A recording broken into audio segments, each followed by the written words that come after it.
Hello everyone, स्वागत है आप सबका हमारे चैनल एडुकेटर में। मेरा नाम है प्रखर शर्मा और इस चैनल में हम डिस्कस करेंगे भारत को इफेक्ट करने वाले कुछ इम्पॉर्टेंट इश्यूज़ को। तो स्टार्ट करते हैं हमारे आज के सेशन से।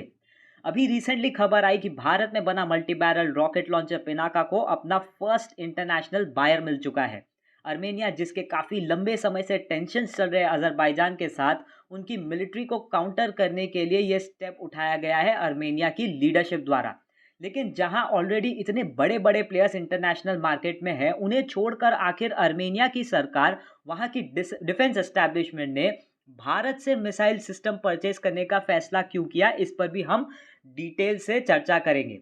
रिपोर्ट्स ऐसी आई है कि अर्मेनिया ने 450 मिलियन डॉलर्स यानी 2000 करोड़ रुपए की डील साइन करी है अर्मेनिया और अजरबैजान के बीच। कई सालों से एक रीजन नागोर्नो कराबाख को लेकर विवाद चल रहा है। इंटरनेशनली इसे अजरबैजान का हिस्सा माना जाता है, लेकिन क्योंकि यहाँ अर्मेनियन पॉपुलेशन ज़्यादा है, इसलिए अर्मेनिया इसे अपना हिस्सा मानता है। दोनों देशों के बीच इस ज़मीन को लेकर खूनी संघर्ष देखने को मिला है। 1991 में इस डिस्प्यूटेड रीजन के लोगों ने खुद को आज़ाद डिक्लेयर कर दिया एज रिपब्लिक ऑफ अर्थसाक। 2020 में ये इशू फिर से गरमाया, जिसमें अर्मेनिया की बुरी तरह से हार हो गई। अजरबैजान ने अर्मेनिया के शहरों पर ड्रोन से ताबड़तोड़ हमले किए, जिसकी वजह से कई कैजुअलिटीज रिपोर्ट हुई। अब सवाल ये है कि ये ड्रोन्स अजरबैजान के पास आए कैसे। तो देखो, अजरबैजान के रिश्ते अच्छे हैं टर्की से, और हो भी क्यों ना, आफ्टर ऑल टर्की ने इन्वेस्टमेंट्स किए हैं अजरबैजान में और रशिया की इन्फ्लुएंस को काउंटर करने के लिए एक बहुत ही इफेक्टिव रोल प्ले किया है। जब 2020 में युद्ध हुआ, तब टर्की ने ही लार्ज नंबर्स में ड्रोन्स और सेंसर्स एक्सपोर्ट किए थे।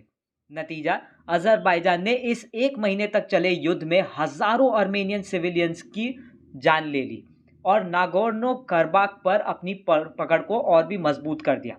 टर्की के सप्लाई करे गए ड्रोन्स अर्मेनिया में इतनी ज़्यादा तबाही मचाती है कि इन ड्रोन्स को काउंटर करने के लिए Armenian defence establishment international market में मिसाइल सिस्टम्स को तलाशना शुरू कर देती है।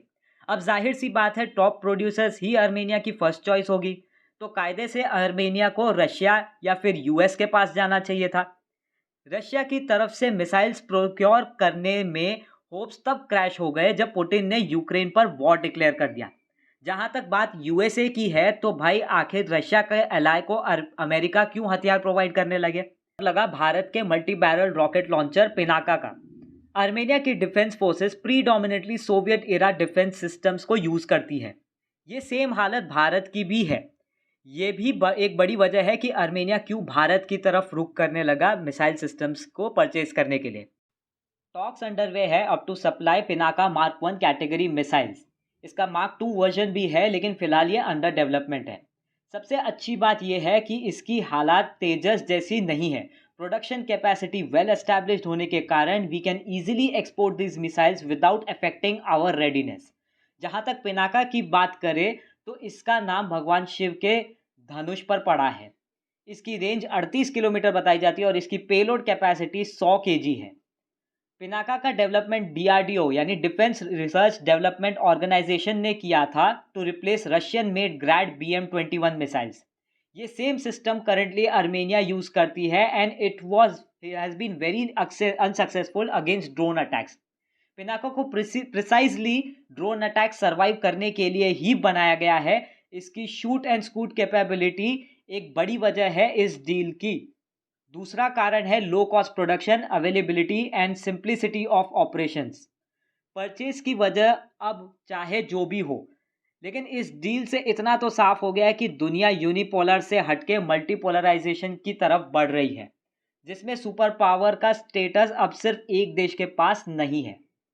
इसी के साथ हमारा आज का सेशन एंड होता है। उम्मीद करता हूँ आपको ये सेशन पसंद आया होगा। कमेंट करके हमें ज़रूर बताइएगा। लाइक करें, शेयर करें, सब्सक्राइब करें और हम आपसे मिलेंगे अगले वीडियो में ऐसे ही किसी इम्पॉर्टेंट इशू को डिस्कस करने। Thank you very much.